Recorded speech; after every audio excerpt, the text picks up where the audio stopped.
Assalamu alaikum wa rahmatullahi wa barakatuh, and a very, very good afternoon to everyone. Thank you for joining us for an occasion which I think is long overdue. The memoirs of someone who's in the struggle, but who rose from the grassroots. So first of all, a special welcome to our guests, former Minister of International Affairs, Dr. Naledi Pandor.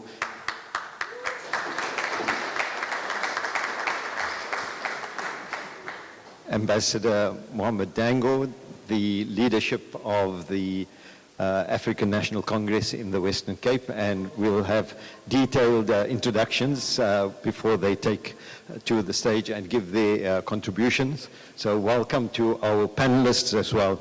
Thank you very much for making the time to join us. And a welcome to you as the audience, and we're hoping for a very informal discussion after the presentations have been made, but we do have a tight program and we're going to keep things as tight as possible. But I just want to make a special mention of two people. First of all, Auntie Abdia da Costa. I think, just give her a warm hand. Welcome, Auntie Abdia. Auntie Abdia is 99 years old. So soon, inshallah, with the mercy of Allah, we would be celebrating a centenary. Jazakallah for making the time, the effort, and I'm sure our author is absolutely pleased to see that you have made the effort to join him. And I also want to acknowledge the presence of Auntie Gaya. Shukran for joining us. I know it's an occasion where you have been part of the story from the start, so shukran for joining us. Thank you very much. We will go straight into our program, but I want to also say that I welcome you here on behalf of Awqaf SA. But indeed, you know, I need to acknowledge the wonderful work that Awqaf SA is doing in capturing the legacies, and this is part of that legacies program. But more about that, I want to call on Mikhail Collier, who is the CEO of Awqaf SA. Mikhail. Assalamu alaikum, good afternoon. I think Professor Aslam Fatah, you're getting many distinctions today from, Minister, they discovered earlier that the Fatah family originates from Habashi, Abyssinia, original Eritrea, Ethiopia, those areas. So he learned part of his genealogy today, and maybe there's a Da Costa there somewhere also, who knows. Welcome to this very prolific, very inspiring life story of an activist, a trade unionist, a socialite. I was told yesterday that Uncle Salie was a champion snooker player back in the day. A man with a man that is highly spiritual, and a man that has borne his has worn his scars on his sleeve. The Awqaf South Africa Legacies, Leaders and Legacies project, it's aimed at writing our stories. I mentioned in Professor Aslam Fatah's book launch, some of you were here, and I'll repeat it for those who are not, who weren't present. When we engage with people from other countries, they say, South Africans talk a lot. And I said, yes, we have to, because for 350 years our voices were silenced. And we have such a lot to get off our chest. And part of what we've done is, in the book launches, is to build time in so that the audience can engage and get off and share their stories as well. So the Leaders and Legacies project, we've produced close to about 40 books thus far on early Muslim leaders, early anti-apartheid activists, or people that have contributed to the struggle in academia. We've written books on Tuan Guru, Justice Ismail Mohammed, former Minister Enver Surte, and many others. And we hope that we can twist Minister Naledi Pandor's hand also to get her book written, as well as we confirmed yesterday, Mohammed? Naeem Gina, we've also commissioned to look at writing the fantastic story of the Dangor family, particularly focused around Muhammad Dangor. Minister, am I correct in saying that family played a significant role in the struggle, but also in shaping South African foreign policy? So there are so many stories that need to come out. And if you look at the man with the one black glove, I don't know what happened to the other one, but it shows the power of and the influence that ordinary people can make to our societies. And we live in a world that is rapidly changing. Within 2 weeks, the Syrian regime was changed. Within 2 weeks of coming to office, Mr. Trump has made significant, ambitious geopolitical moves.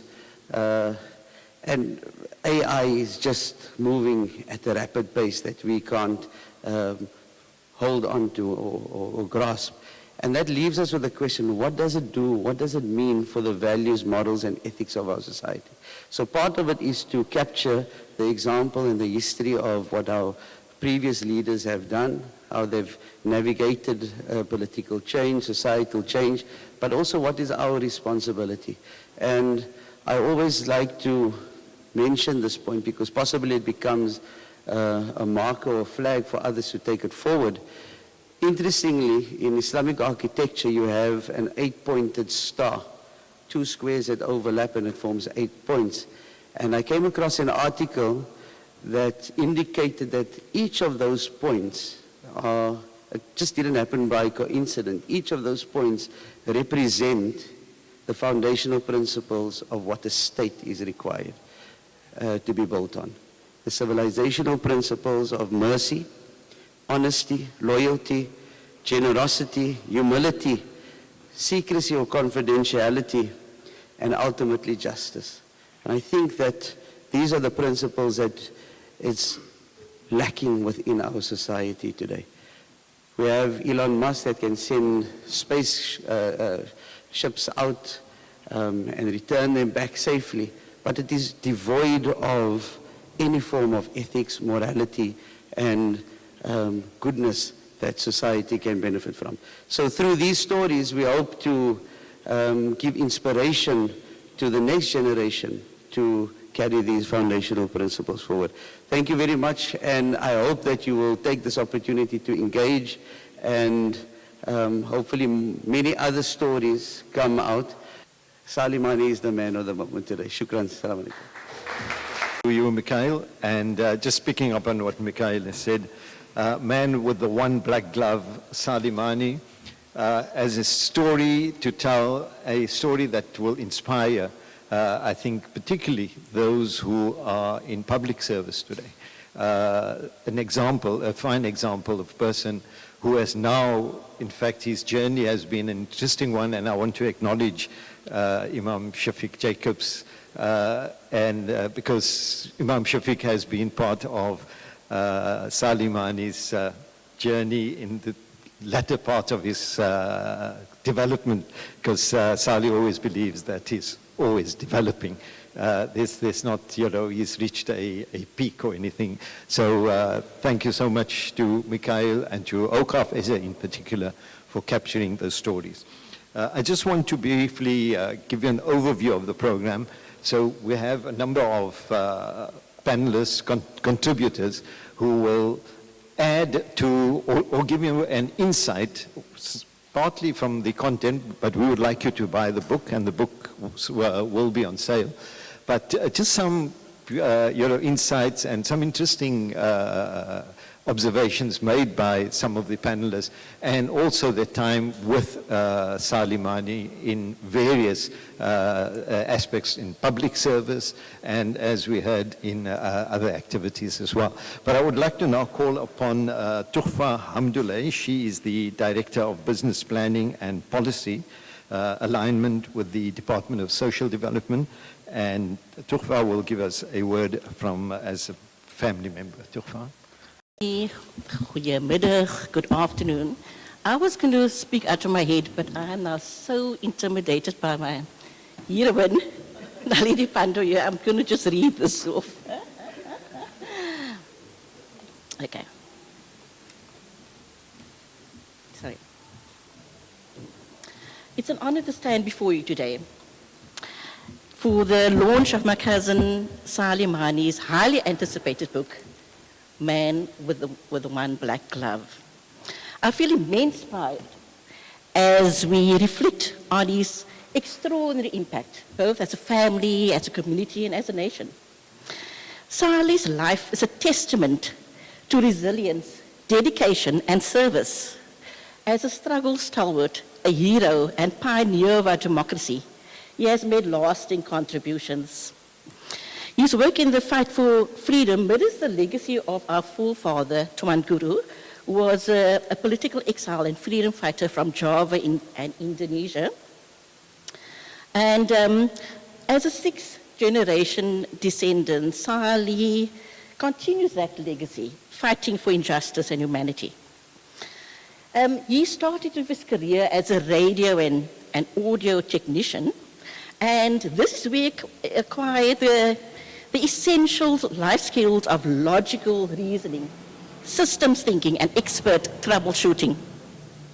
And this technical foundation not only honed his analytical mind, but also instilled a methodical approach to problem solving. These skills proved remarkably transferable to subsequent positions of trade unionist and politician. His unique ability he's able to take very complex subjects and dissect it down in a manner in which one can understand, and is able to identify patterns, with his systems thinking approach, and develop nuanced and innovative, actionable solutions. As a trade unionist, Salie fought tirelessly for workers' rights, and his transition to a member of the first democratic parliament was a natural progression of his commitment to creating change. He has held many, many positions in his fascinating journey. I won't go into detail because I'm sure there will be lots of that, but just to maybe mention a few, he was president of the Cape Town Municipal Workers Union, chairperson of COSATU's Economic and Development Task Force, responsible at the time for the first draft of the Reconstruction and Development Program. He was a negotiator for CODESA, involved in negotiating 2 chapters of the Constitution for local government as well as public service. And as a member of Parliament, he chaired several committees. One was for local government, and then the other one was for public service, and he also participated in the Enterprises Portfolio Committee. He even hosted the first anti-corruption conference. And for 5 years, he served on the United Nations expert group on public service and administration, as well as its equivalent Commonwealth body. Spoiler alert for the book: policymakers and lobbyists and advocacy groups, you will find considerable value in the recommendations that he makes for reprioritization of state resources and budgets and structures, how to effectively manage SOEs, how to stimulate economic growth, but you can read the book. Salie's personal history is testament to his resilience, perseverance, and strength. Tragedy struck when he was only 11 years old, and his father, Ali, was involved in a tragic motorcycle accident that he was incapacitated for the remainder of his life, and he passed away 10 years later. And my beautiful Auntie Latifa had to raise his 6 children almost single-handedly. But she was a woman of immense strength. And I think that Salie actually mirrors a lot of that kind of qualities that she had. She taught all her own strength and determination and generosity and sharing. And she had a brilliant sense of humor. Anybody who's actually encountered the Manies have noticed that, I'm sure. She was a highly spiritual woman, but I remember her as being very personable and engaging and approachable and accessible and humble, very much like Salie is. And I must say I'm very proud of my Manie cousins. Despite the humble beginnings, they've all reached unbelievable heights, and they actually inspire others to do the same, alhamdulillah. And the profound, what had a profound impact on Salie's life was the death of his mom on the Arafats, the plains of Arafat, and his father his stepfather a day or two before that on Mina. And this experience actually provided the catalyst for Salie being part of the establishment of SAHUK, which is the South African Hajj and Umrah Council. It's a regulatory body for people who's going for Hajj pilgrims. And he served as president, and I remain hopeful that his broad vision for SAHUK will still materialize.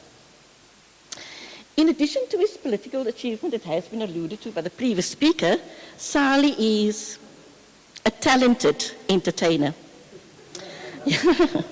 Who can forget his impressive rendition of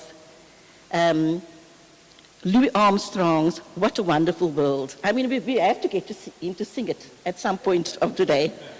On a side note, the title of the book is Man with One Black Glove. It's got nothing to do with Michael Jackson, but I must say, the man can moonwalk. That's correct for Nix. And, but what happened, I've got a video to prove it, but what happens at the family's New Year celebration happens, stays there, in the Rondebosch where it happened. In addition, Salie's entertainment skills are matched only by his leadership capabilities. As the patriarch of the Isaacsland, he has charmed us as the MC with his wit, his charm, and also his magic tricks. I don't know if you know this. He can pull it off because of his confidence, his very persuasive skills that he has, and his attentive focus. He's also, like you've previously heard, he's brilliant at snooker and also Scrabble and chess, but Fasih, his brother, is still the chess champion. On a personal note, Salie's been a rock for me at times when I went through difficulties, like when I had 2 operations. He and his beautiful wife, Kaya, who made food for us countless times, brought us food, and entertained me, supported me, with his storytelling abilities, with his jokes. Really, I'm indebted to you, Salie. And when I started to first dabble in art, he was the one that provided me with support and guidance. And he even taught me how to frame art. Okay, Salie, I need some more lessons there. But, okay. So he was, and I don't even know this, but Salie is a brilliant artist. He's a mastermind and a wizard in acrylics and oils, but he gives away all these things for free. I think that to close family and friends. And what is also done for me, just before I continue, just to show you an example of his engineering and technical abilities. When I was busy with art, he noticed that I'm lacking some skills, I had very rudimentary kind of tools. And he actually made me a paint palette, that I still use today, and an easel and a glass palette. And thank you so much, Salie. I still use it very much. So as I mentioned, Salie also crafts gemstone trees, seashell lamps, and intricate dot art. And his home is adorned with all these beautiful pieces. And there's also some woodwork that he has actually taken and restored to its former glory. So really, it's quite a sight to behold. But, I think I can continue with his many talents, but I think at this point I'm going to stop before you start thinking that Salie can walk on water. But just checking. From being the family entertainer, the magician, the funny guy, Salie's also a highly spiritual person.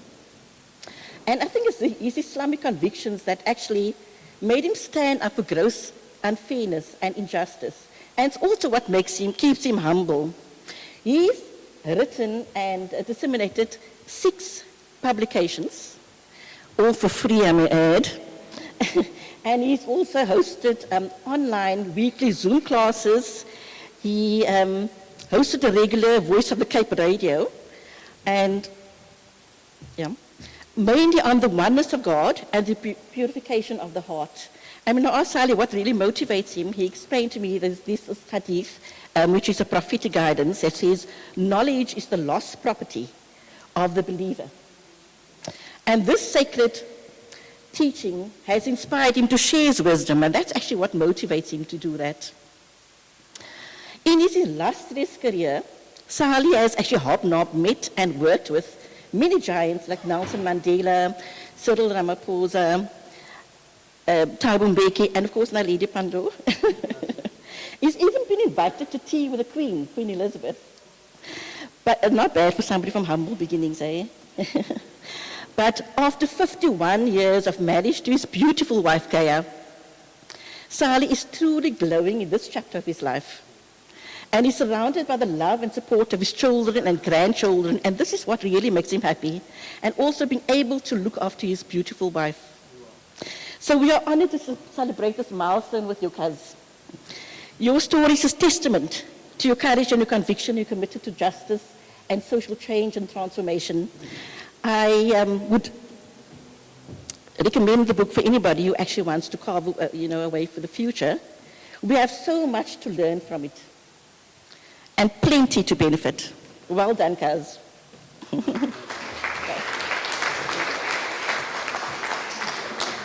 Shukran to Tukhfa Hamdullah for that, I think, very deep insight into a side of Salie Manie, which I certainly, having covered Salie Manie's, work as an activist pre-democracy, and it's really a valuable insight into understanding the man. And as Tukhfa said, you'll read about it in the book as well. But one of the points that Tukhfa raised was about SAHUC, the South African Hajj and Umrah Council. And Salie, we know, was a pioneer, but along with him as one of the founding members, and it is really our honor to host and to welcome Ambassador Muhammad Dangor to just share some of the kind of early days and the vision that you and Salie shared when you established SAHUC.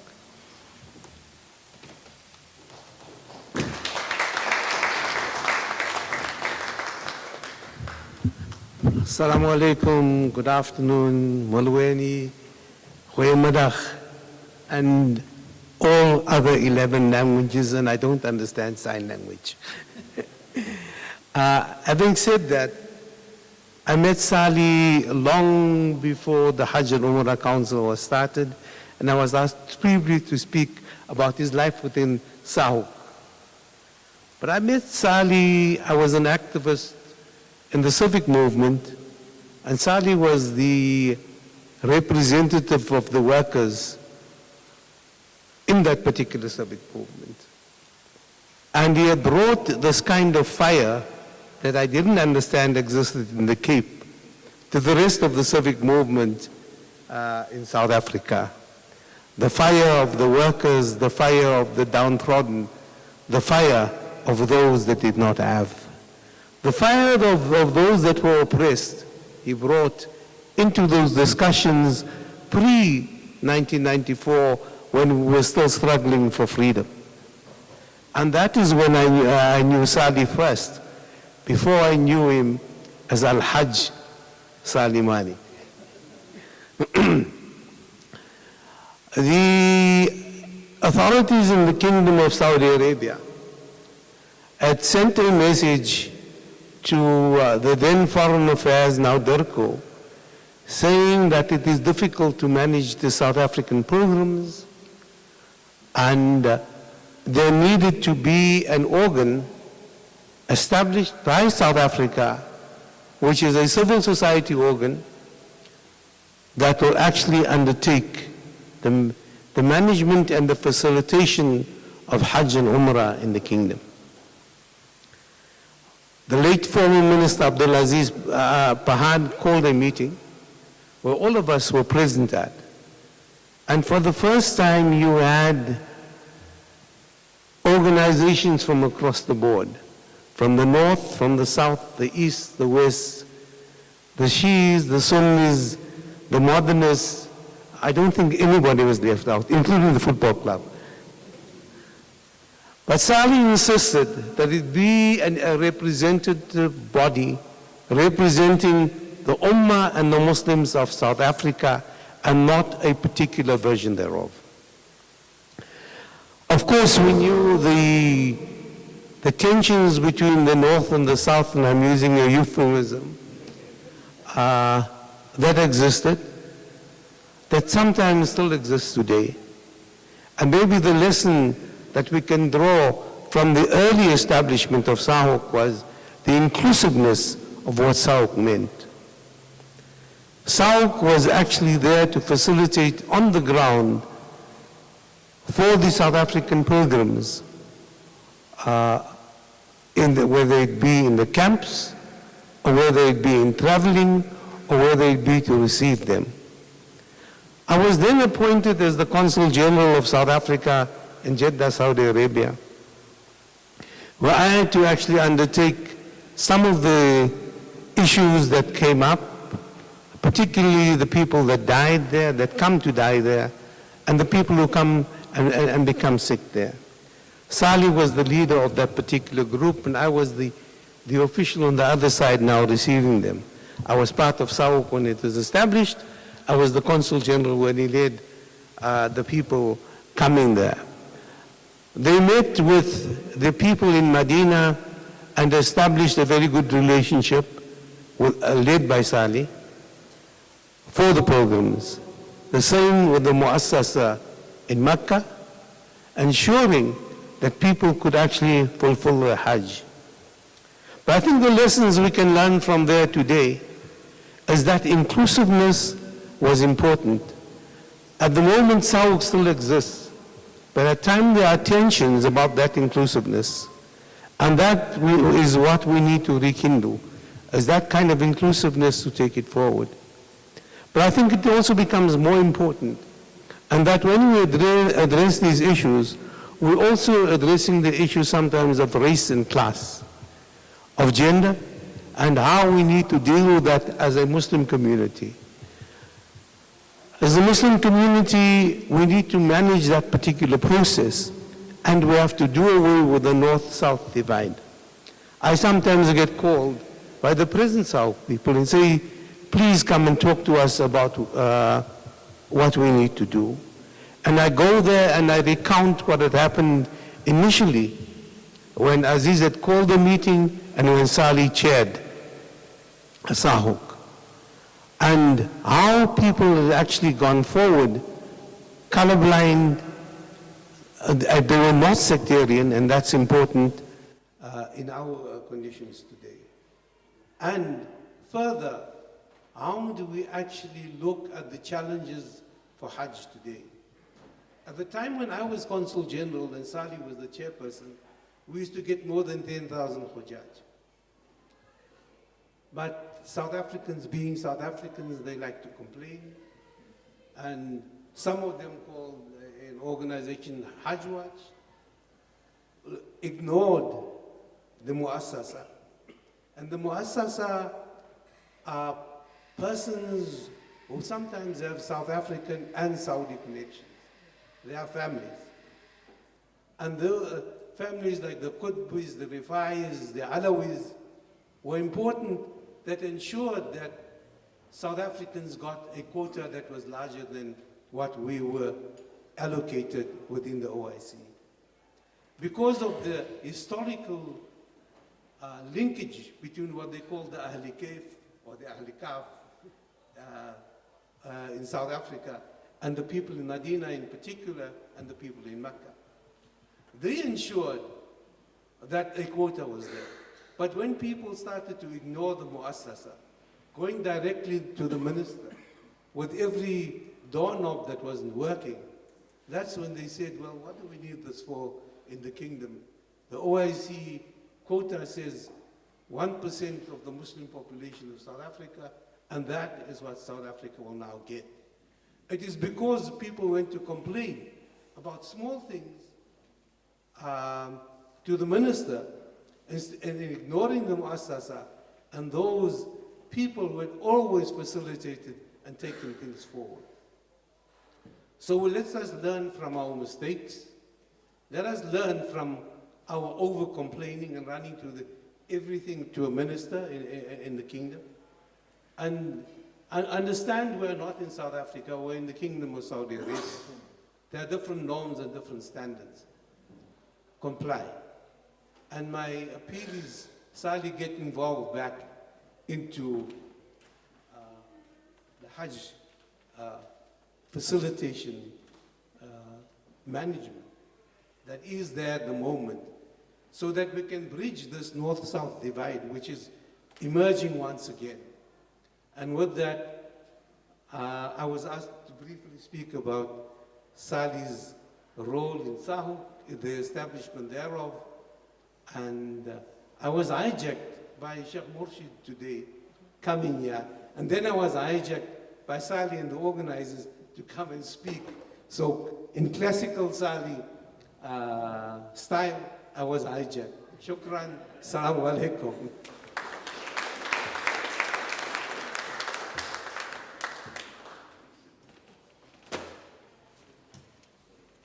Shukran to Ambassador Muhammad Dangor, and I think one thing that what we should pick up is the kind of broad vision that people like Ambassador Dangor, Muhammad Dangor, and Salie Manie had for Sahu, and we hope that can be rekindled.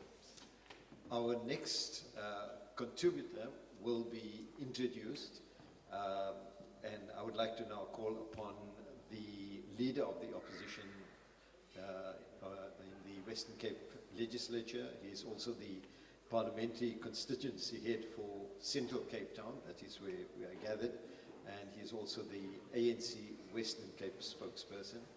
I don't know if I should say the Honourable, but maybe I should. The Honourable Farid Sayed.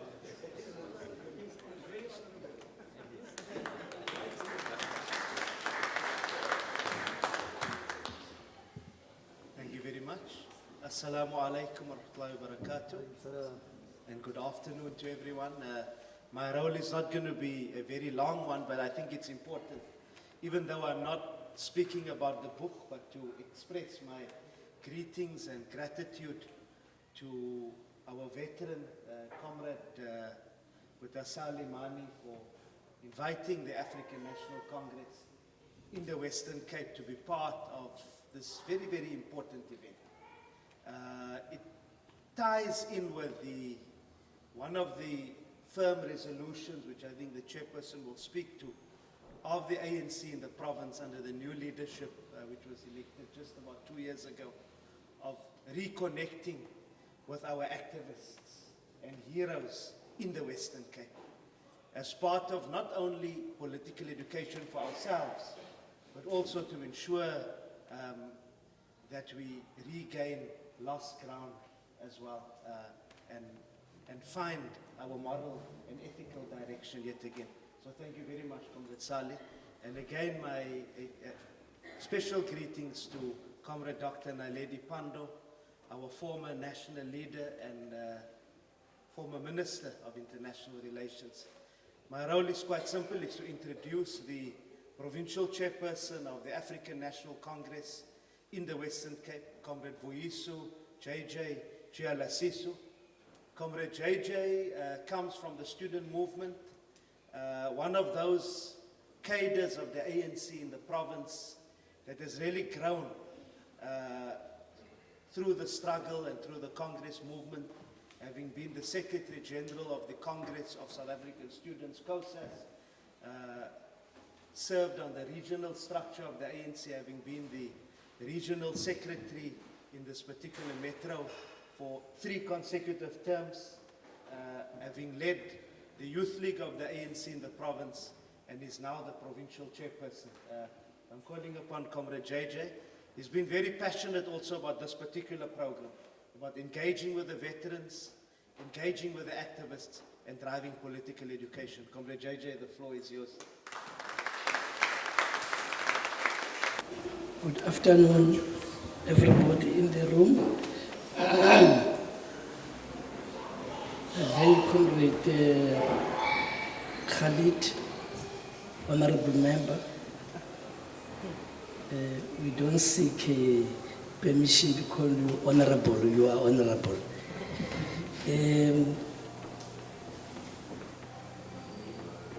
When Comrade Khalid sent me a message that Uncle Salie is looking for me to come and speak here, and he has given him my number, for a moment I did not know who was Salie Manie. And he called, we started talking. So I decided I'm going to his house in Claremont. And for the better part of that day, I'm struggling in my mind to know if I know this Salie Manie. So I drove to his house. As I was going to enter his street, and then in my mind it clicked Samu. That no, I'm going to see someone from Samu. And when I entered the house, he has not changed a bit. In fact, he's more younger than when he was in Samu. And we spoke for a moment, and then I look around the pictures in the house, and I realize he's not getting old. Then, Comrade Khalid, I made a commitment there on your behalf and all our behalf. I said, after this book launch, we are going back to that house to learn from him. So that besides the book, he must tell us the stories of struggle and how they survive to take us to where we are today. And as I'm sitting, so don't forget that, Khalid, you must get, even if it's 5 or 10 of us, I hope you'll be able to have enough coffee or tea to go and sit with him half a day there and learn. Because we are still young, and we are entrusted with the responsibility to lead the ANC, which is the property of the people of South Africa, not ours. And we don't want to risk messing up that responsibility. So as I was sitting there, I was in between whether to read what I wrote or just to say to all of you, because I'm seeing many people I know who came before us in the room, just to come here and say, I'm here as the provincial chairperson of the ANC, young as I am, with Comrade Khalid as our spokesperson. I invite all of you to hold our hands, nurture us to become better leaders for today and tomorrow, so that we don't mess around with the property of the people of this country. In many instances, Uncle Salie, the ANC in the Western Cape is known of divisions and factionalism. We inherited, as this young leadership, that bad history. We are struggling on a daily basis to break with that past and start afresh and start anew. That is one of the things we said when we were elected, is that we want to arrest the decline of the movement in the Western Cape and breathe a new, fresh life. I thought that is an important message. So when I went to Uncle Salie, I wanted to see him, but see if he's the person I know, but also to say, besides that I know him from Samu, what else I don't know about him? He said to me, I must take the book and not ask many questions. Then between that day and now, I said, let me browse through the book and see is a person I know. But before I read that book, I said, I want one thing out of this book, not to know about him, but to learn lessons for the organization we lead and the generations to come. Because wealth we inherited as your property, we must leave it to generations to come healthy. because the generation before us inherited this movement from the generation of Mandela and Luthuli, healthy. We can't give them a limping organization. So thank you very much, Uncle Salie. And it's my singular honor to be part of this historic book launch. I extend my heartfelt gratitude to you, Comrade Salie, for inviting us as a movement to speak on this significant occasion. But let me be clear. If you did not invite me here, I will still find my way to be here. Eager to listen, learn, engage with the rich history of our movement and unsung heroes of our liberation struggle. Standing in this room among so many comrades who have sacrificed immensely for our people's freedom fills me with great pride. Your presence, all of you, reaffirms our shared commitment to the ideals that build this movement. And for that, I salute you. Once again, Comrade Salie, I thank you for bringing us together under one roof. The purpose of this book is powerful, articulated in the foreword by the CEO. I quote, "Until the lion learns to write, every story will glorify the hunter." Close quote. Indeed, history has too often been told from the perspective of the colonizer, reducing our struggle to footnotes in someone else's narrative.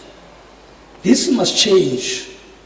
More of Comrade Salie's generation must write about our country's history, the role of our movement in the liberation struggle, and their individual contributions, so that future generations may fully grasp where we come from. This book gives us profound insight into Comrade Salie's journey, from his upbringing here in District 6, disrupted by the racist apartheid regime, to his rise as a formidable union leader, businessman and parliamentarian. It is a story of resilience, discipline, and determination. His early years were shaped by hardship, strict discipline, and a relentless pursuit of excellence. We learn of a young boy who, despite being forced to relocate from District 6 to Athlone due to apartheid draconian laws, still excelled academically. So much that he skipped a grade in primary school and later ranked third in his class after initially failing grade 10 due to missteps. His entrepreneurial spirit was evident from early age. He rarely received pocket money, but his own, by doing chores for neighbors, paying it forward by covering train fares and movie tickets for friends. So he will fund friends for movies. The value system was not accidental. It was instilled by his parents and his grandmother, a direct descendant of the revered Indonesian freedom fighter and Islamic scholar, Tuan Guru. Such lineage is a testament to the deep historical and ideological foundation that shaped Comrade Salie's world view. Those of us who lead the movement can only learn from the title of the book, Man with the One Black Glove. But I wish Comrade Salie had also told us more about why, as he joked in the book, he has one long ear. Beyond the humor, this is a story of learning from mistakes, of failing and rising stronger. And comrades, therein lies a lesson for us as the ANC in the Western Cape. In the last election, we were battered, not by an unbeatable opposition, but by our own mistakes, our internal contradictions, and the alien tendencies of factionalism, corruption, and disconnection from our people. Like Comrade Salie, after failing grade 10, we must go back and to the drawing board, acknowledge our missteps, and rebuild with the renewed vigor. If we correct our course, we can reclaim this province, or at the very least, significantly improve our electoral fortunes. But we must first answer a fundamental question: what divides us as the ANC in the Western Cape? Why has it been so difficult to unite and mount a serious challenge to the DA? During the liberation struggle, we were united because we had a common enemy, the racist apartheid regime.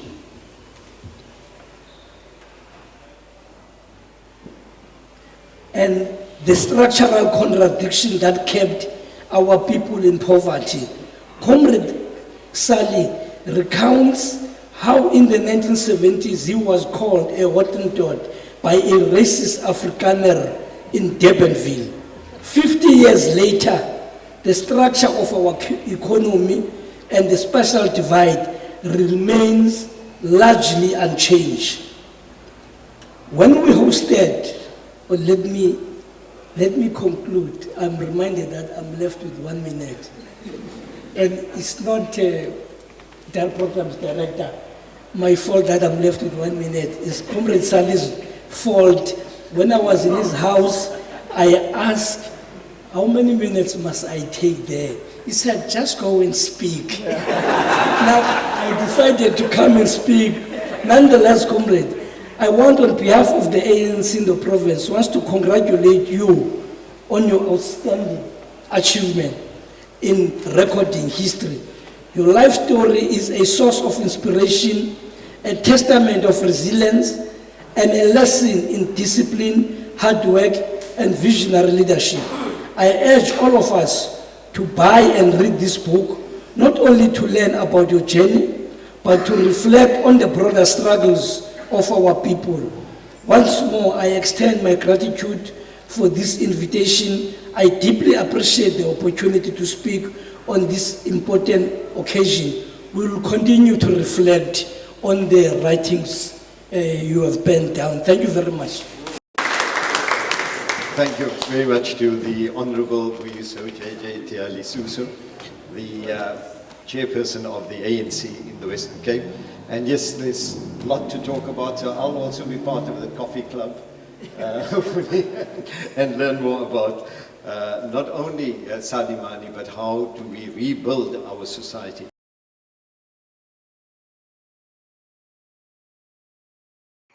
Good day all. My name is Janet Bartlett and I was the editor and publisher on this publication on behalf of Awqaf. Apologies that I can't be there today. It would have been a great honor for me to shake Salie's hand and extend my congratulations in person. As an editor, one works on a range of manuscripts and not all of them are as appealing and informative as this one was. Being based in Johannesburg, I learned a great deal about life in Cape Town in a particular era. I also thoroughly enjoyed trawling through the photographs and newspaper articles. The visual elements always provide a fantastic insight into a life. In this instance, it's a life so well lived. From a personal perspective, what touched me about the book was the sacrifice that Salie made as a younger man and how he's now making up for lost time with his family and friends. He is kind and generous, and that speaks volumes to me personally. Salie, it was an honor to be asked to publish this book. You have made an immeasurable contribution to the people of South Africa, and we can never thank you enough. Thank you.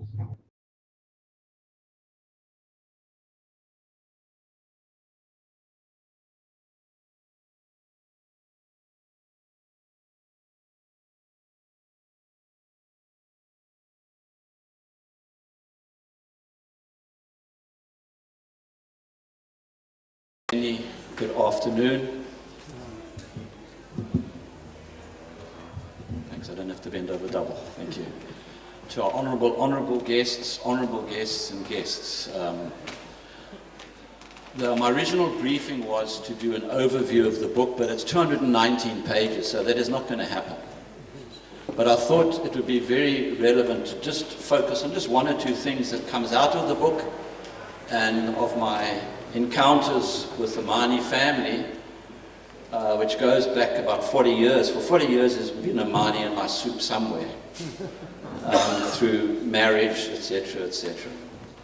But nonetheless, the first, I think, profound thing about reading the manuscript of Salie's book was that he said he was writing this for his children.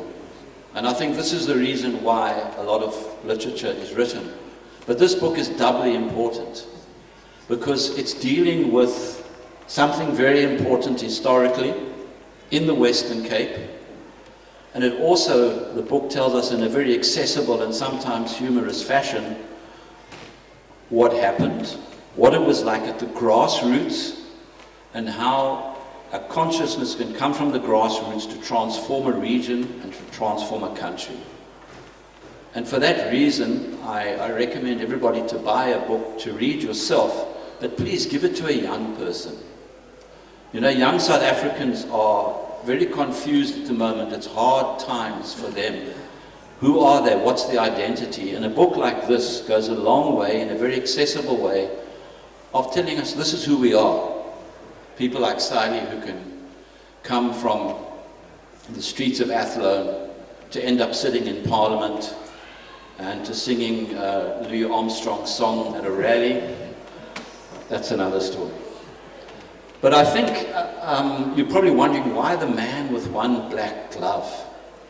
And I can remember as a journalist, Samuel was marching on that particular winter's day past the City Hall, and Salie was there. He was holding a poster, but he only had one glove. And I thought, Salie, Michael Jackson? What's this? What's going on here? Are you going to sing Beat It to Major Dorf Ordendale or something like that? But you'll find out the real story in the book as to why it's the man with the one black glove. But I know from the media, it became quite an iconic symbol. And the picture of him holding that poster with the one black glove became a very powerful symbol. The other huge value of the book, it's a personal account. It's not mediated by a ghostwriter. A lot of political biographies have ghostwriters who filter out, I think, the authenticity of the experience. And the Samu strike in particular, this is the first time I've come across a first-hand account of that strike of 1990, which is an iconic political event in Cape Town. And I can't understand why there hasn't been more written or more said about it, because Salie brought the city to a standstill. And when people behind the Boerewors curtain didn't get the rubbish collected, they got quite annoyed with him and started dumping their rubbish on his lawn. And fortunately, he had friends who managed to remove the rubbish, otherwise his house would have disappeared. But there are so many things in the book, and I don't want to spoil your experience of reading it. But the other part that the book shows us is that somebody from what seems to be ordinary background can go on to great things. And this is something that the young people of South Africa need to understand, is you too can be great. You too can follow in the footsteps of the great icons of our country, whether it's Robert Sobukwe or Nelson Mandela, whoever the person might be. So I think I'm going to leave it there because there's been lots of speeches, and as I said, if I give you an overview of the book, you're not going to buy it.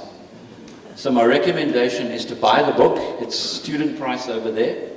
It will be available in exclusives and all major outlets, and I think, and I wanted to sell like hotcakes. And lastly, I'd like to congratulate you on your effort. It's a meaningful one, and I think it's a valuable contribution to political biography in this country. May it go from strength to strength. Thank you. Thank you very much to you, Shafiq. And something that Shafiq didn't mention, he spoke about the iconic photograph. So this is part of that iconic photograph on the cover of the book. But The photographer is Shafiq Morton, actually.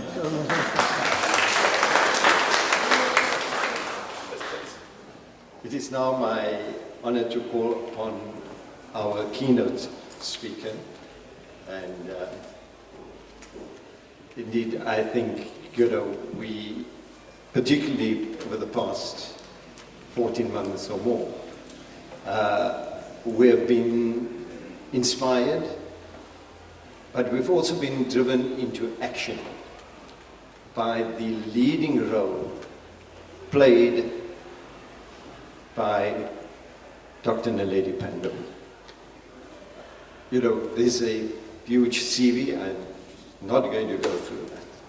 But I think what is important for us to understand is that it was not just a political role played on the world stage. When those who identified with the struggle of the people of Palestine, they drew inspiration from the courage of Naledi Pandor. But I think what is very important is that, and a number of meetings and rallies and interviews, the connectivity between our struggle and the struggle of the dispossessed in Palestine and all across the globe. And I think that, for me personally, was articulated by the position that Naledi Pandor took. And just a few weeks ago, I saw a front page editorial in the predecessor, the paper Muslim News, and we were hearing about relocating the people of Gaza. And it was a front page editorial, so newspapers really, it's a serious issue. You're on the front page editorial. And it was the Deputy Minister of Community Development, I couldn't get a misnomer like that, during the apartheid era, a Dr. J. Morrison. I even forgot that he existed. And he proposed that Crossroads should be cleared because Crossroads is a place which gives rise to disruption. It gives, and of course he used issues like crime, etc. But it was so close to home, what we're hearing from across the ocean. Clearing people as if you decide what the future is. So, to the Honorable Dr. Naledi Pandor, we say thank you for the position you took, the stand that you took, and also kind of reinforcing our solidarity with the people of Palestine, because you brought it so close to home that our struggle is one, or the struggle of the Palestinians is one that we can closely identify with. I invite you, the Honorable Naledi Pandor.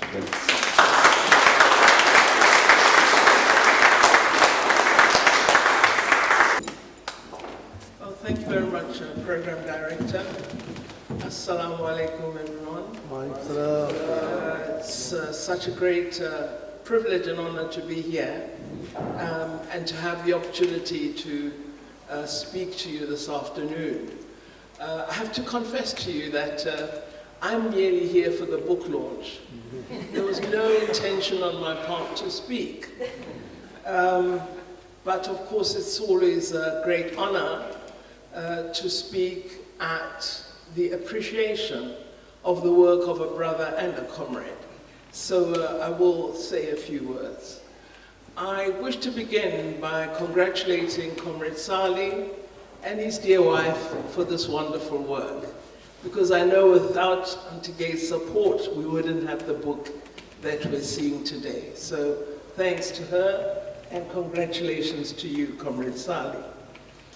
I also wish to really speak utilizing some of the comments that Brother Shafiq has just made. The reason I do that is, I'm invited to many different events and spaces, and I hear lots of things being said about a wide range of issues. Often, as a former politician, When I'm in a room, people think it's an opportunity to tell me their politics, you know, to sort of tell me how terrible we were or are, how the ANC has done everything that is wrong, and how they know what the solutions are. So I've really been heartened by what you said when you said that South African youth should realize that it's not your beginnings that define who you become. It's what you become that says who you are. The reason I've wanted to really hang on to what you said was I was in this event 2 nights ago, and it was sort of question and answer with a panel like this one. And of course, the discussion devolved around foreign policy, and I walked in at the right moment because we were talking about ICJ and South Africa's approach to the ICJ against the genocide that we have said we believe is being committed by the state of Israel against the people of Palestine. The question and answer session was on, and there was a young lady who had just raised her hand. And so it was her turn to get the microphone, and she began her remarks in this way. I'm really worried about South Africa. I'm worried because our government doesn't appear to understand the concept self-interest, rather national interest, and is intent on pursuit of a set of activities that are definitely going to harm the national interest of South Africa. Why should our government base its actions on idealism and not on pursuing economic empowerment and growth? Because that is what will be of benefit to our people. Nobody in the world, this young lady continues, believes in idealism. You can't eat ideals. And so what are we doing with this issue? We should drop it immediately and continue to focus on building our economy. Well, I'm sitting there. I'm accused number one, right? I'm responsible for this thing everybody's so angry about. So it was her. And of course, I'm part of the guests. I'm not a speaker. So I'm thinking, I wish I could respond to this child. Anyway, then there was a second young lady who said, I agree with my colleague over there about the national interest of South Africa. However, I do think that South Africa did something important by pursuing a case at the International Court of Justice, because everybody deserves to enjoy human rights. So while I think national interest is important, I think we should have care to the interest of others. Well, this set of commentary by young South Africans really made me think. And firstly, what it made me think about is perhaps we as adults are at fault because we are not providing the essence of who South Africa is as education to our young people. We are, as South Africa, built on an ideal. Surely we must be. What could it be except an ideal that you have an oppressed people coming together in a Congress of the people and adopting a document as oppressed people, a document that begins, we the people, meaning everyone in South Africa, not we the oppressed, we the people. This is idealism of the highest order. And what it signifies is that in South Africa, in the political thinking of our country's leaders, in the philosophical orientation of their politics, they had a level of sophistication of values and principles that is sorely absent in our world today.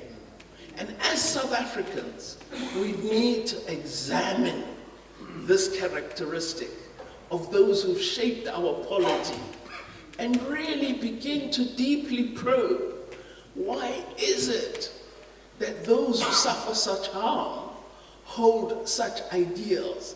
What kind of person does it make? What kind of government does it form? What kind of program do you pursue? Linked to an understanding of that philosophical orientation has to be building in our young people the understanding that as individuals in societies, we don't exist in a vacuum. We're not alone. We are part of a world.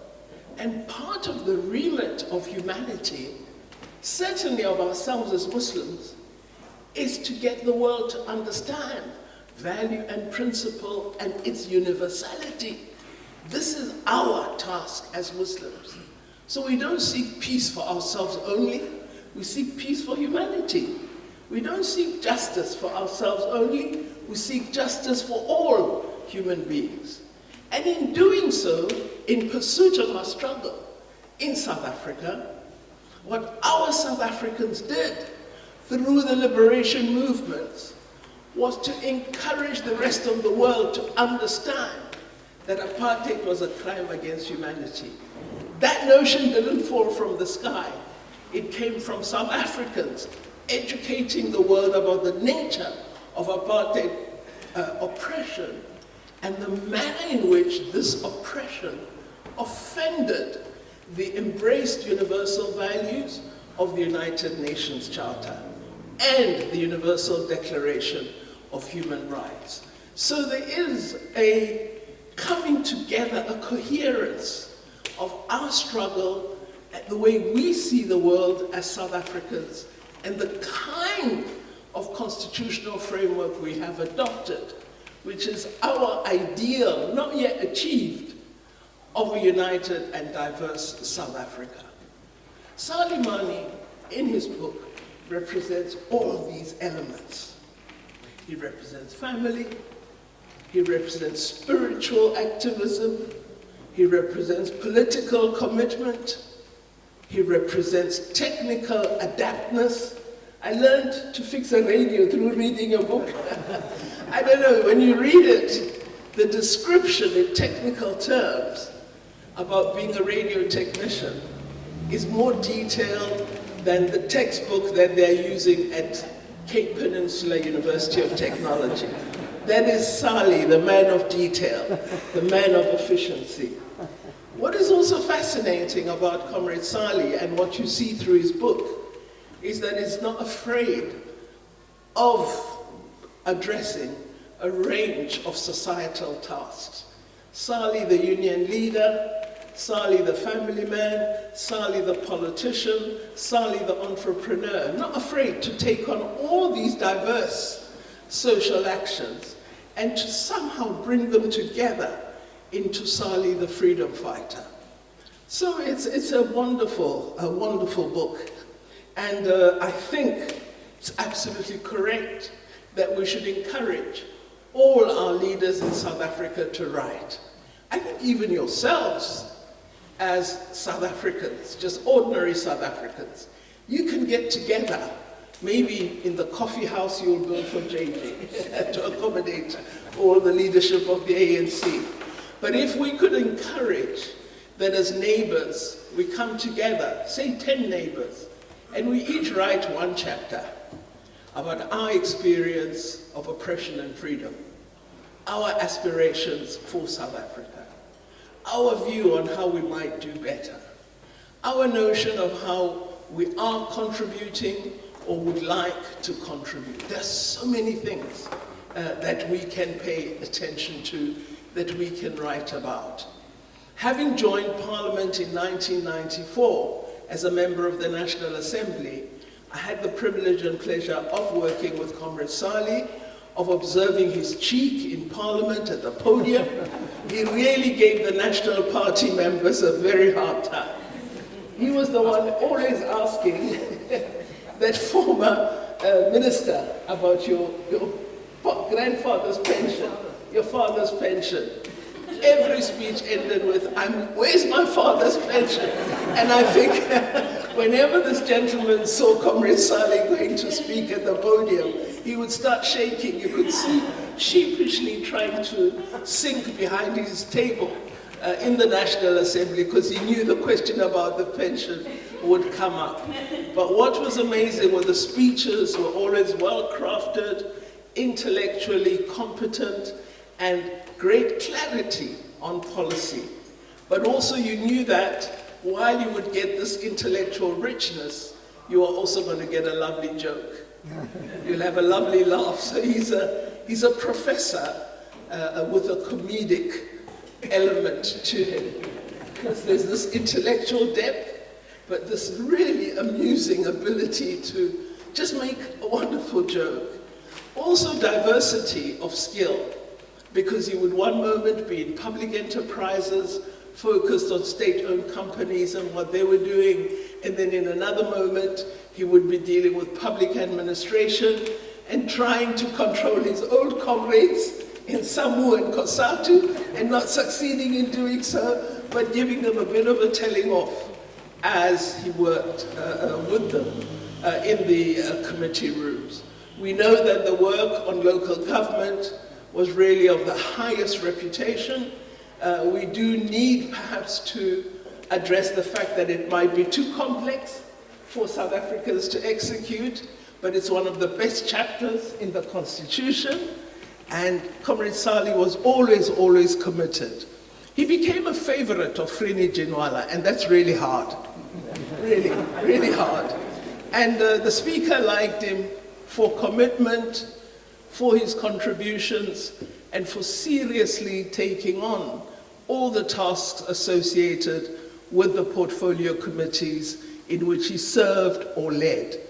Frini Jinwala was a very tough speaker, but if you became someone that she would draw on for advice, you would know that it means you've done an excellent job. And she would often call on Salie because of his contribution and the work that he did in Parliament.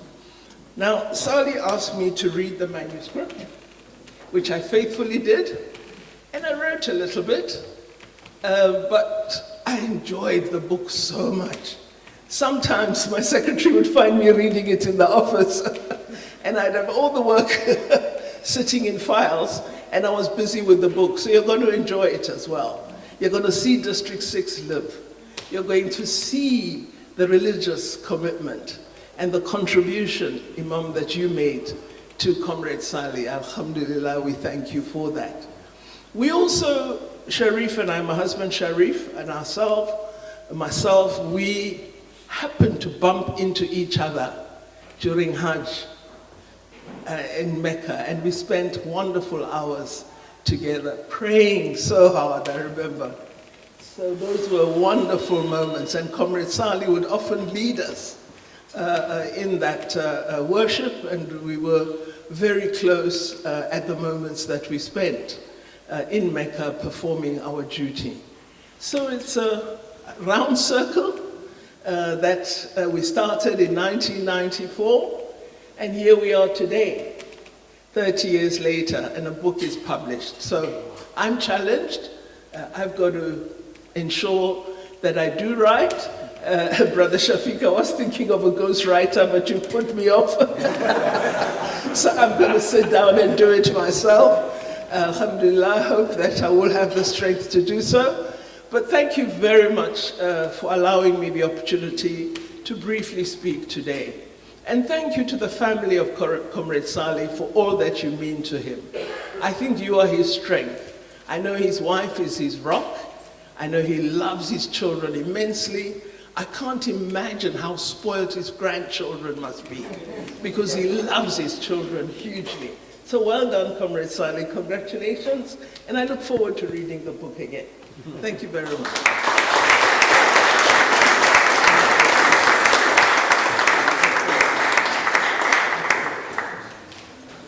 Thank you so much, the Honourable. I think, the connectedness, and I was just, when I was going through the book earlier, and I also picked up something that we have in common, Fun, We both attended Alexander Sinton High School.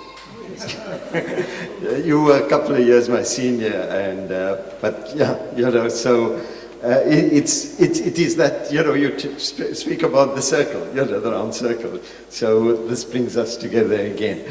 Thank you so much once again to the Honourable Naledi Pandor. And now the moment we've been waiting for, Salie Manie. Now, in the old days, I would have told one of the comrades, start with a struggle song first. Because I know by now, people have had to battle to concentrate on all the speeches. We have a certain level at which we cut off. And I have, as was alluded to, a naughty side to me. And I'm almost tempted to sing something now for you. I'll tell you the story about it, and I'm going to sing now. Okay, I'm going to sing. It's what... Wonderful world. Yeah, what a wonderful world. Who referred to it? My lovely cousin Tufa. Let me just tell you a story before I do it. As chairperson of the Portfolio Committee on Labour, I took a delegation of parliamentarians to meet our counterparts in China on a parliamentary visit. So these affairs are extremely formal and very lavish. You know, they have that lazy Susans, but big ones where they serve you with about 10 or 15 course meals, and they have a whole string of people standing at the back ready to serve you at the nod of a head. You don't even see the minister nodding their head, but you see people running around. So you can imagine that kind of atmosphere. So people were drinking. In fact, I'm not going to speak to you about the book, man. I'm just going to speak about the lighter moments in my life. Do you mind? Yes. So Peter Hendricks, you might remember the name. Anyway, he was one of the members of this delegation. At these functions, after one or two courses of the meal, then somebody gets up and proposes a toast. So they pick up this small little glass with very strong spirits and let him make it clear. I don't drink. I was a communist, but I was always a Muslim. I was always a Muslim. I stuck to my beliefs and I made no apologies for it. Then and even now. So Peter Hendricks was sitting next to me, and you propose a toast, you say, this is the toast for this. Then you pick up your glass and you say, I toast, I want to raise a toast, and you mention what it's for. And now everyone raises their glass and you have to gulp down in one gulp. They say, campaign! And you have to gulp down. Now, I don't drink. So the ambassador said to me, Honorable Chairperson, you can also propose a toast, but nominate somebody else. Ek dink, nou gaat julle sien wat maak ek.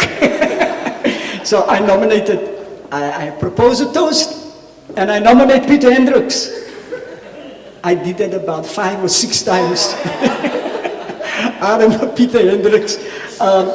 It reached the point where the last time I proposed the toast, Peter Hendricks, before he lifted the glass, he said, Comrade Chair, please, no, I can't take it. So now the spirits were flowing very freely and people became more relaxed. The atmosphere wasn't so tense. And I thought, no, man, I still feel a bit naughty here, man. So towards the end of the function, I got up and I said to Honorable Minister, do you mind if I sing something? He looked at me very surprised. He's never had a request like this from anyone in the world yet. So he looked at me. This is most unusual. It's supposed to be diplomatic protocol and so on. He said, yes, please. So I got up. I'm going to sing it now. And then I got up. Nobody knew what to expect. So I went to the mic, but I knew what the reaction was going to be beforehand. Because I'm going to sing in Louis Armstrong's voice now, right? And I knew they were going to be shocked. So I started. The ambassador, the South African ambassador, and his wife was also sitting there. When I said, I see, I just saw her eyes going big, and she looked, and then she burst out laughing, and everyone else got shocked. And I expected this, because they didn't know, because the change of voice alone was such a shock. So I started laughing. So I said, don't worry, I can sing. And this ambassador's wife, the South African ambassador's wife, a white woman, she just, she couldn't stop laughing, and the husband was knocking at her, please still, young, please still. She couldn't stop throughout, and I ignored it after a while. And then I started, and hier kom ek nou. Geef op water.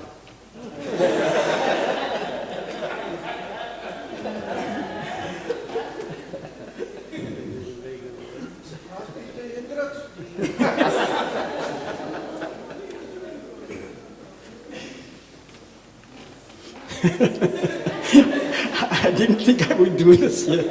So while I see skies so blue, red roses too. I see them bloom for me and you. And I think to myself, what a wonderful world.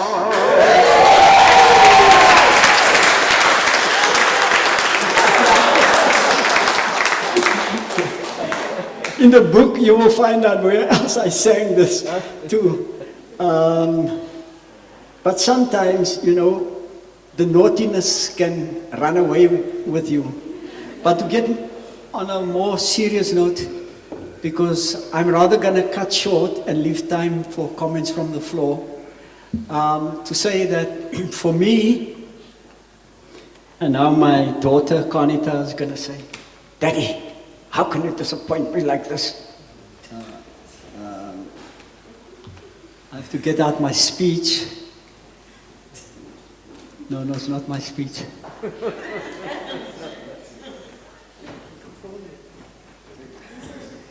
I'm not going to smoke. That's not part of my... But this is how I prepared. Do you remember, Conita? I used to prepare the speeches between one event and another event. Sometimes I had 4 or 5 events that I had to speak at.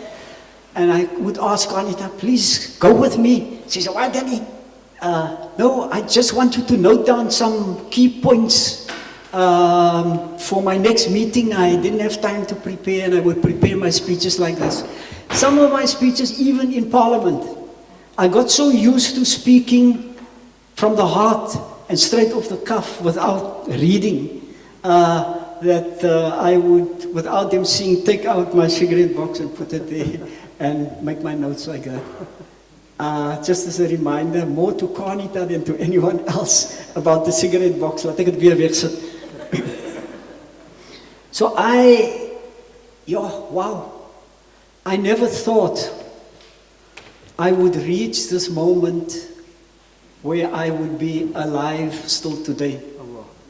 Subhanallah. 30 years into the new South Africa, I'm still alive. I'm able to tell my story when I thought the apartheid, vicious, cruel apartheid system would have killed many of the people who are even sitting here in this room. Because the people who are sitting here, the faces that I look at, many of them were fierce fighters for freedom and democracy in our country. And before I even go further with what I'm going to say, I want to acknowledge the role that the people in this room have played either directly or indirectly. I take off my proverbial hat to acknowledge that role that you have played. I thank you, and I'm grateful to you. It would be difficult for me to single out individuals because I would have to cover probably half of the people here. But I do want to do two things, and that is acknowledge Gaia, my wife, without whom I would not have been able to do what I did.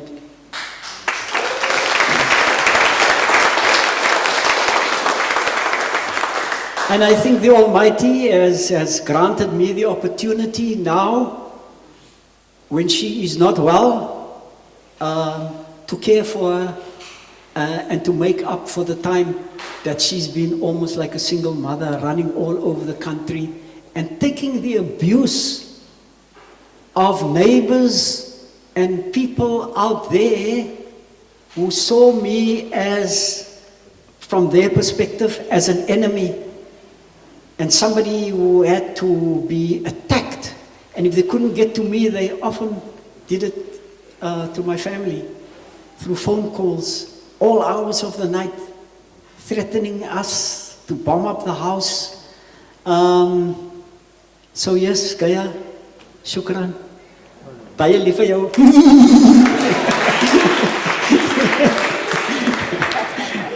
And Auntie Abdia is the closest thing that I have to a mother.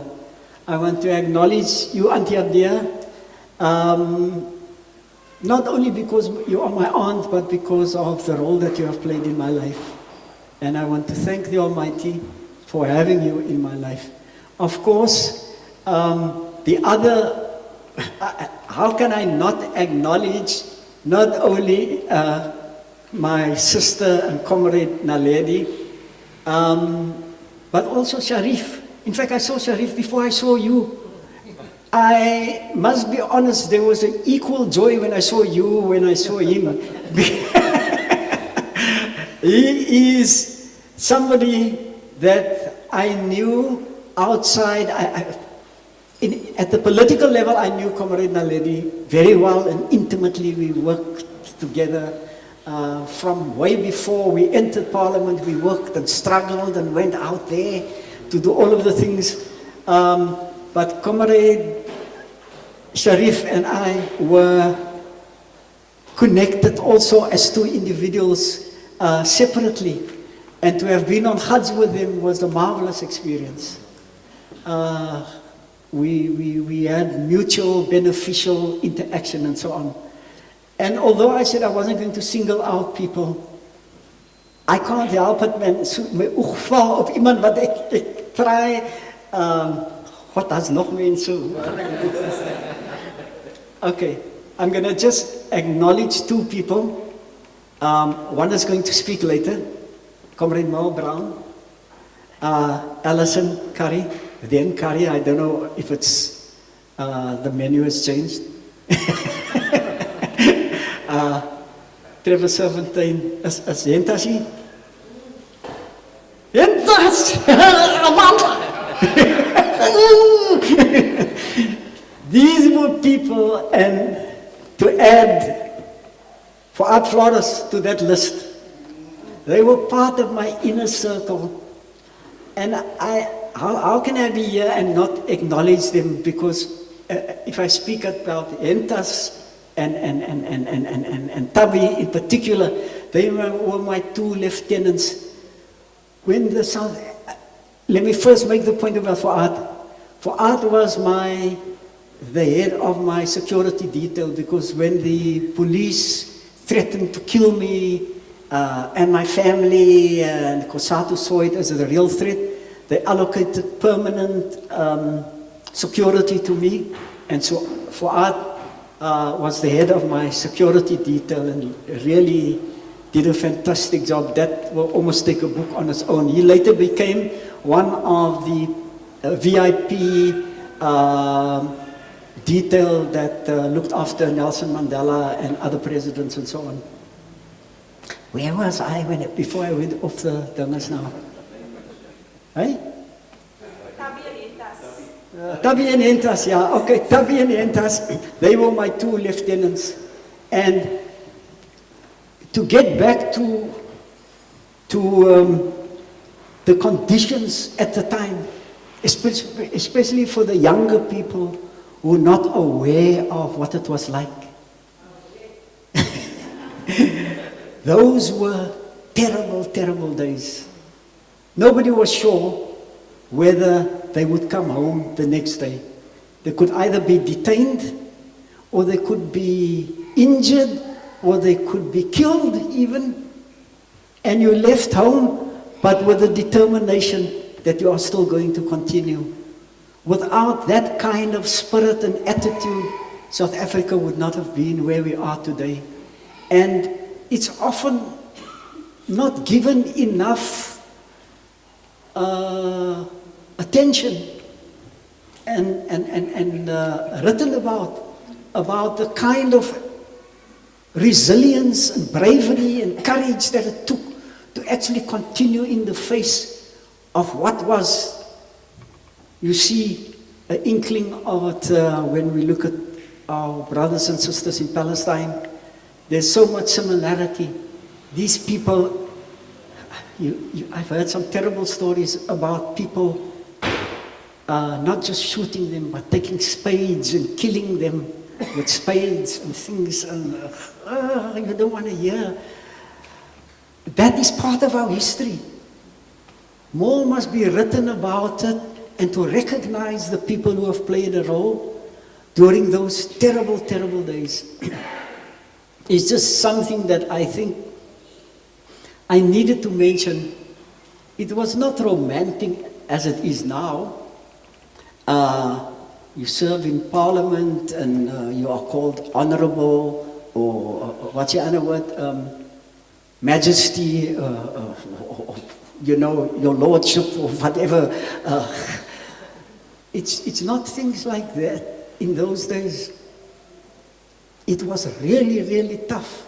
You had to actually make up your mind that if they kill me, I've got no choice. I have to continue doing what I am doing. And actually, on a slightly lighter note, that's actually why I smoked so much. I covered it in the book. Because I thought the cigarettes are not going to kill me. So smoking 30 or 40 a day, boer gaat my doodmaak lang voor die. No, you literally felt they're going to kill you because you were lucky today. Tomorrow you're not going to be lucky. You're going to end up either in a hospital, in jail, or in the graveyard. The other thing that I think is missing in our discussion about the history of how we actually got here is the role of civil society. It's mentioned, yes, it's mentioned, but the importance of that kind of cooperation and assistance of that sector of South African society and how it contributed towards bringing us here is not either understood or recognized, and partly why, and I'm out of the formal structures of the ANC, but I'm still an ANC member, but I will say this, that is where we can make a big difference.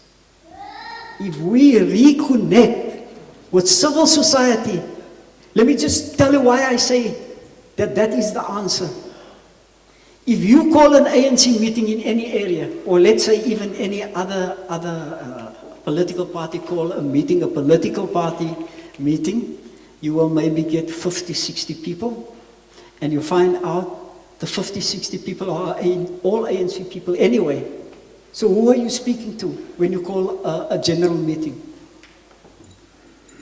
The people who have access to the masses are the civil society community organizations.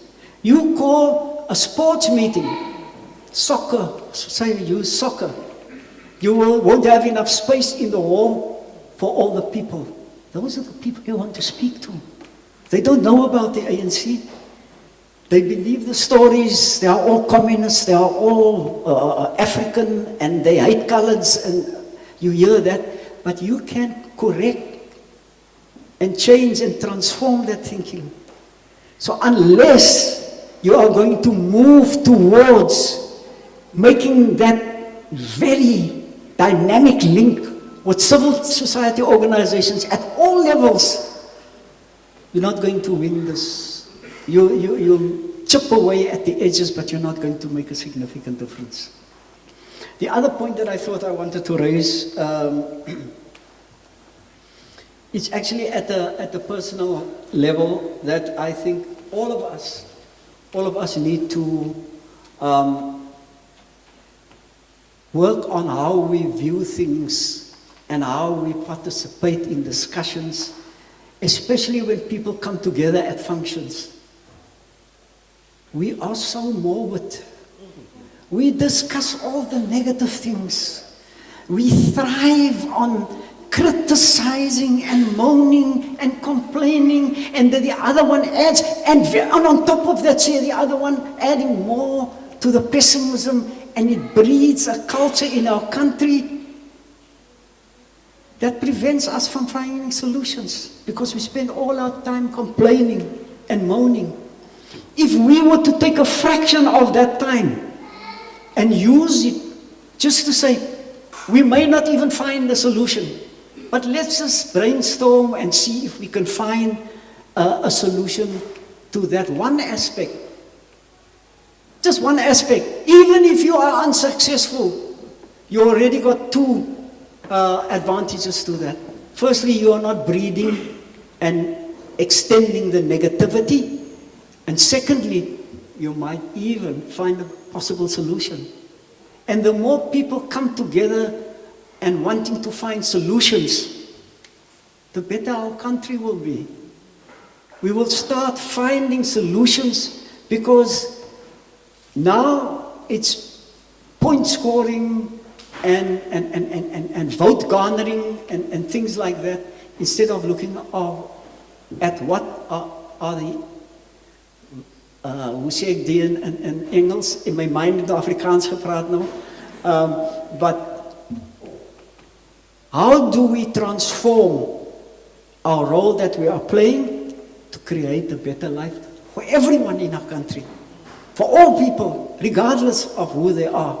And one of the ways is just to change our attitudes. And if you change your attitude, not only in terms of how you view things, but even when you go home and you speak to people at home, don't further this whole negative moaning and complaining. View things differently, and you will see things will immediately start changing.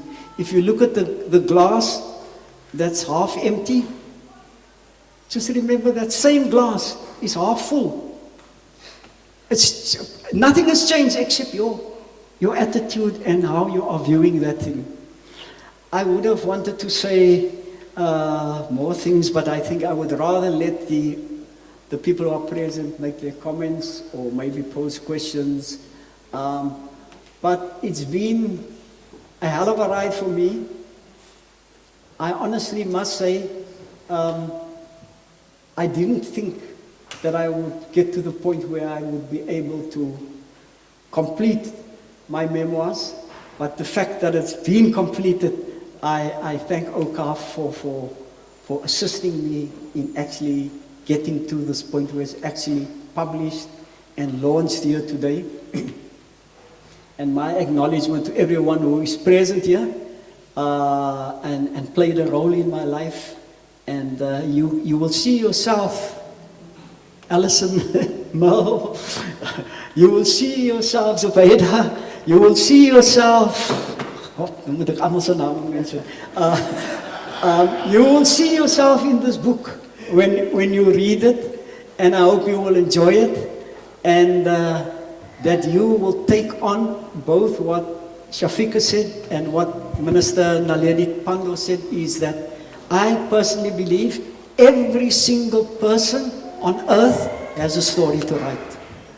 You all have a story to write. Nobody's got a life that's not worth writing about. I ask you, start writing your story. You will say, yeah, but where do I start? You just start. and you start by noting, make bullet points, rough points. The book comes together when you put photos together and you just break it up into earlier years, later years, when you look again, oh, the book is half written. And you worry about the grammar, give it to Salie Manie. He will do the final editing and things like that. But please, take up the challenge to start writing your story.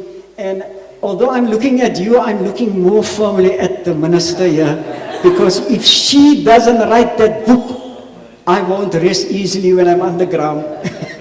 So I hope certainly that she will be one of the people that will take up this challenge and that all of you will start. And once again, I want to express my honest, deep appreciation for sharing this very special moment with me. Shukran, thank you.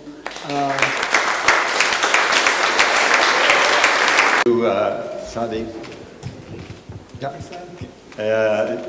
kept us entertained, but with a very profound message as well, really profound. And I think the point you make about the negativity instead of seeking solutions, I think it's really something that we can take home. I don't want to prolong the program. In fact, the formal part is now done. We have a roving mic, and we will take 2 or 3 questions, and ask, and we'll ask Salie to, or anyone else, but particularly Salie to respond. Minister is here as well. Okay, Minister will be excusing herself, so please. So I want to kick off the discussion by actually just asking someone in the audience to contribute, and someone close to Salie, in fact, following in the footsteps of Salie Manie. I would like to ask the Assistant Secretary General of SAMWU, the South African Municipal Workers Union, Mal Brown, just to kind of open the discussion for us. Thank you very much. Salie, there's about 10 or so of the comrades who are actively next to you, with you, pulling you, nudging you, and so on, and supporting you from SAMWU here. And we do want to say a big congratulations. For the comrades who not all, when I came here, I lose my direction in Cape Town sometimes, but I knew I had to come here. And when I saw the Adams family, it confused me. Because I thought, now what part of SAMWU am I coming to now?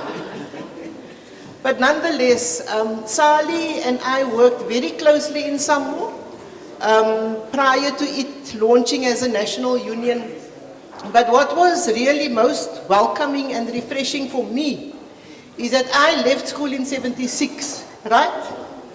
So 77, I'm a worker at the council, and 2 years after that, I'm in the union as a full-time person.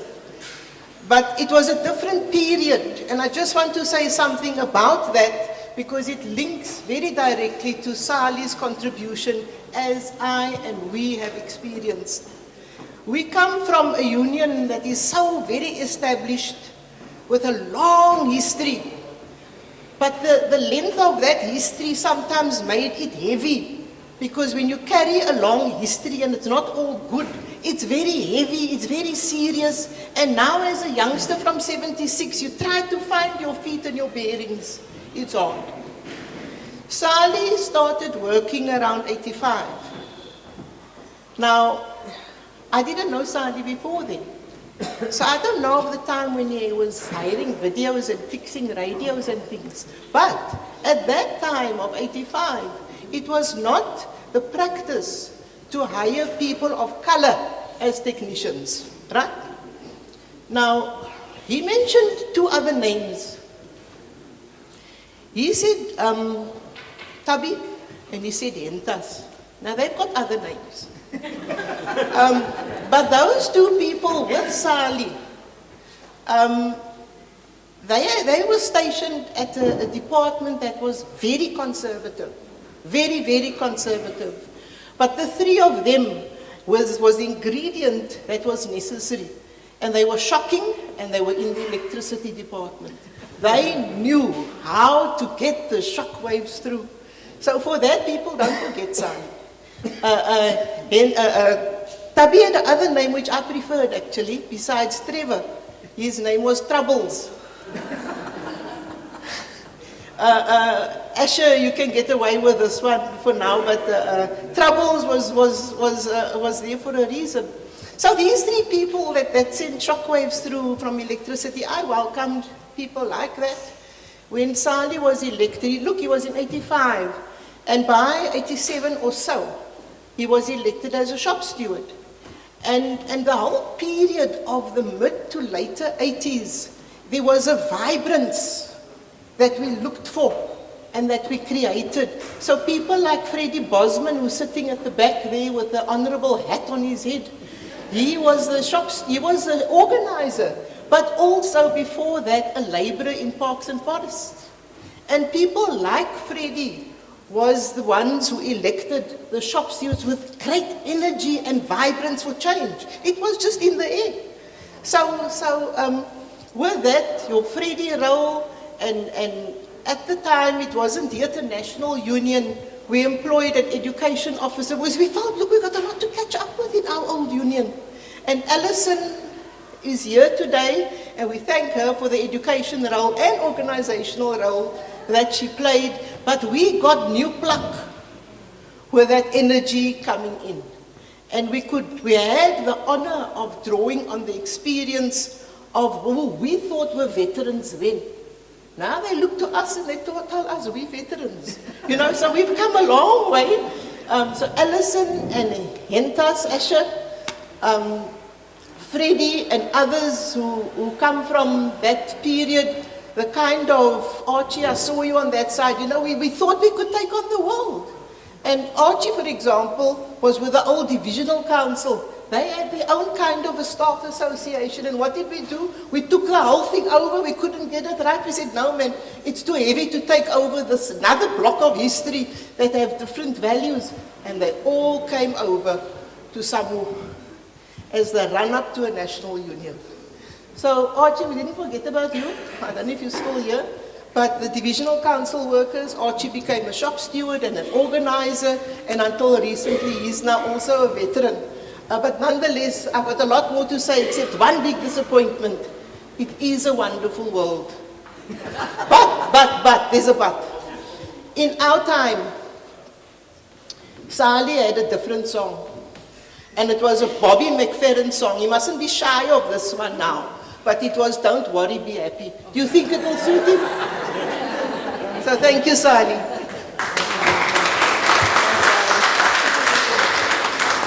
Thank you for that wonderful contribution, Mal Grant. Okay, I just want to comment. Assalamu alaikum, good afternoon everyone.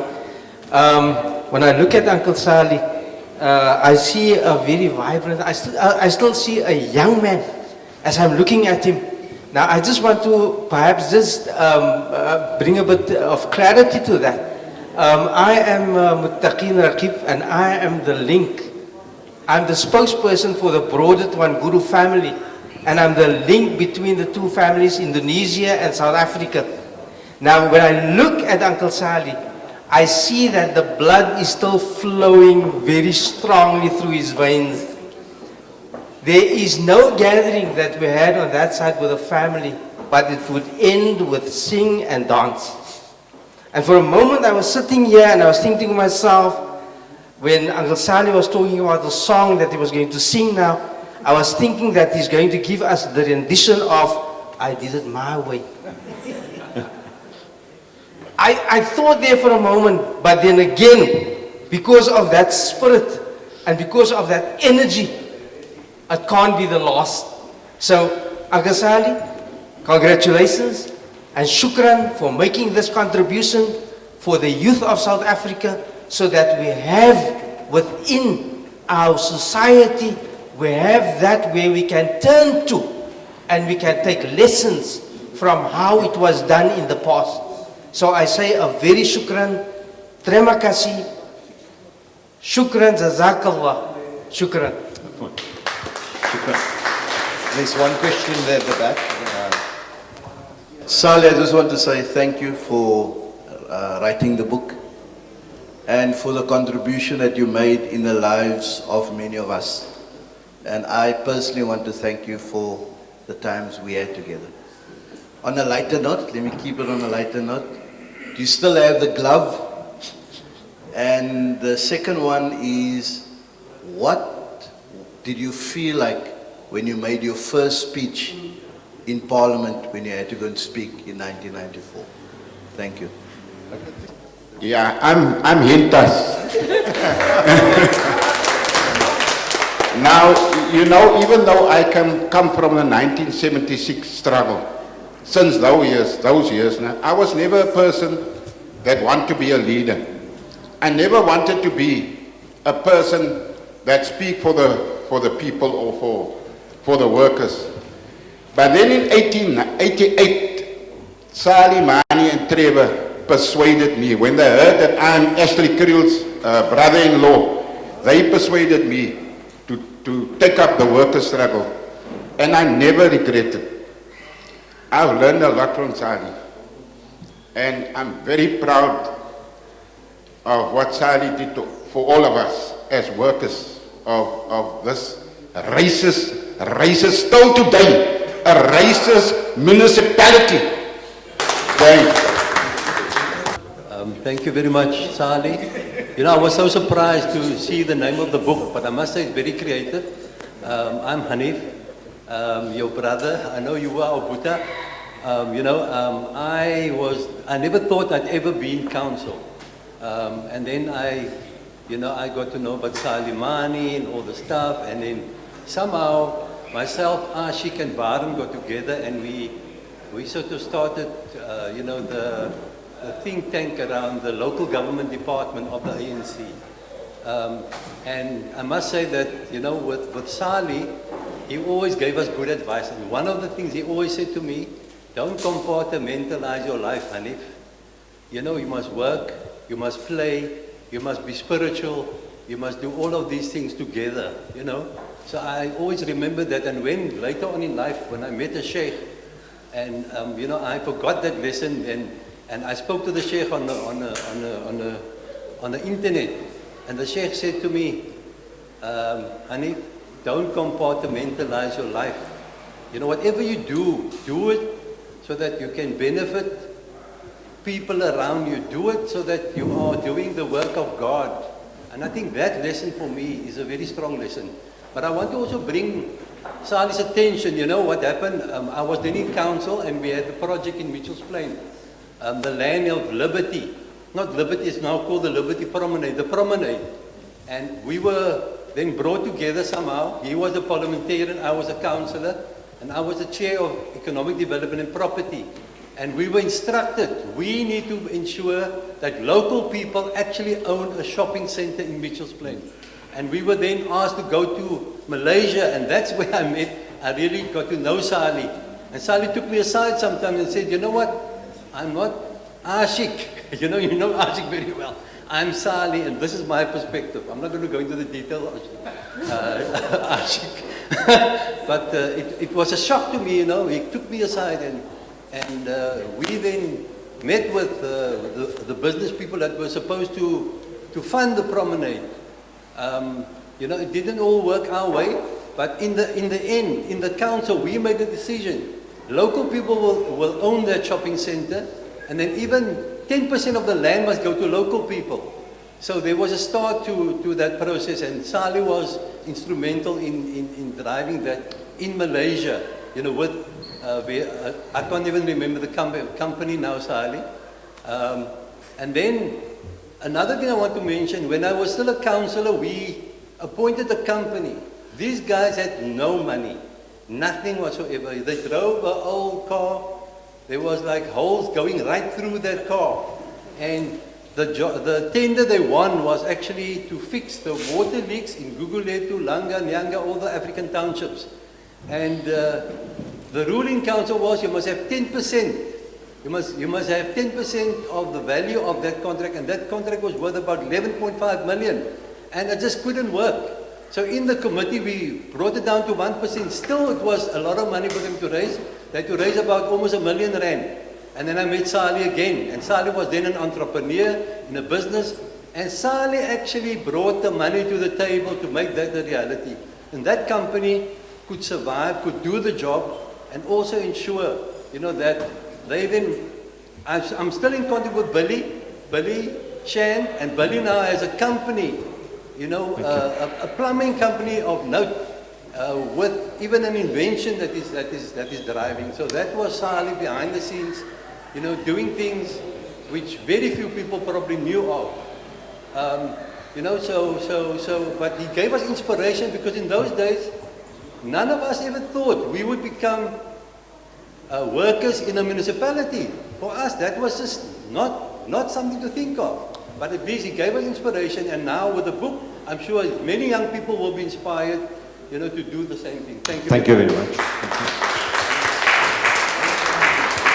Okay, if there aren't any more questions, I'm going to ask Salie to give us the closing remarks. Shukran.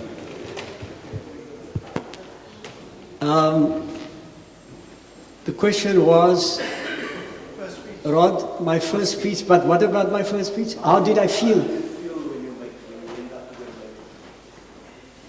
You see, even before I went to Parliament, one of the things that I want to leave with you, because when you see this thing that's called a microphone, they get cold shivers. Why am I not shy of the mic? Firstly, because I like singing. Secondly, I don't mind being wrong. So I don't mind saying what's on my mind, and I try and speak from here.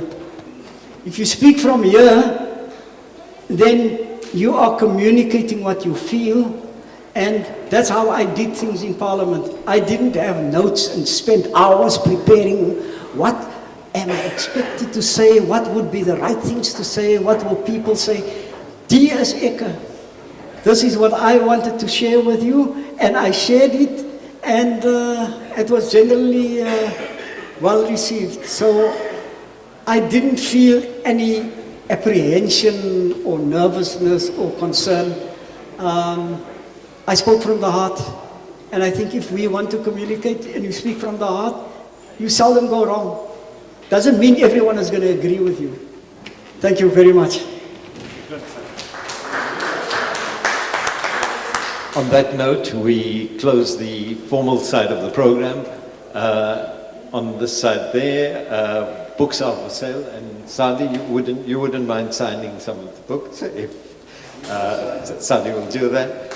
And there are also refreshments at the back of the hall. Please, before you leave, and then you can further engage with each other and with Salie. So thank you very much to you once again for joining us. Yeah.